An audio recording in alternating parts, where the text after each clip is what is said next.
Je vous rappelle, on est un groupe, on est une équipe.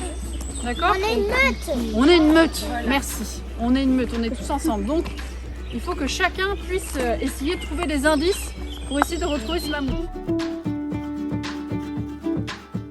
Le centre Quinière, l'espace Rosa Parks, a fait appel depuis plusieurs mois, dans le cadre d'une vacation, à une animatrice nature qui s'est formée pour pouvoir exploiter les ressources éducatives, pédagogiques des espaces naturels et en particulier des forêts. Et donc on a proposé ce partenariat à deux écoles des quartiers ouest de Blois, les écoles de la Quinière et les écoles Molière. Et c'est l'idée de l'école de la forêt qui est née comme ça, qui va permettre à des classes entières de pouvoir pendant 3-4 mois passer une après-midi par semaine en forêt, dans la forêt de Blois.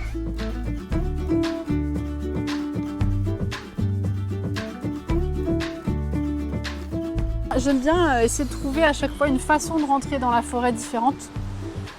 Donc souvent, quelque chose qu'ils adorent, c'est rentrer un peu comme une meute de loups, où en fait on se suit à la queue leu-leu et donc je les fais passer à travers, sous des branches, sur des branches, dans des ravins, les grands canyons tout à l'heure.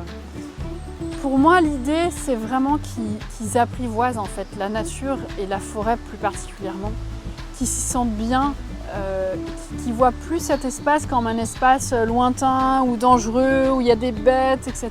Mais en fait, on peut faire plein de choses, on peut vraiment s'y amuser.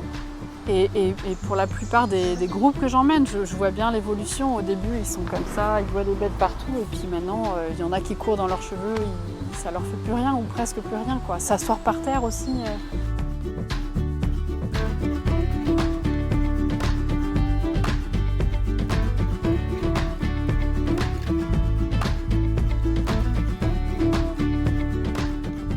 En fait, les vers de terre, c'est très utile parce qu'en fait, quand ça creuse des galeries sous la terre, en fait, quand la pluie elle tombe, ça peut entrer bien plus profond. Ensuite, ça peut tout arroser.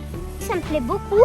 Je trouve que c'est très créatif et j'aime bien quoi. C'est bien de parler de la nature, Quand ils ont apprivoisé en fait cette forêt. Et c'est là qu'on peut commencer à avoir envie de la respecter, avoir envie d'agir en fait pour elle, pour la forêt. Ça sert à rien pour moi de leur apprendre ça assis sur une chaise entre quatre murs dans une classe. C'est bien, mais c'est pas suffisant en fait. Il faut qu'ils viennent mettre la main dans la terre, il faut qu'ils viennent se confronter un peu aux éléments, se piquer avec une ortie, découvrir une chenille qui grimpe sur le t-shirt. L'objectif principal pour moi, il est là, quoi. Qu'après ils aient vraiment envie de respecter cette nature, quoi.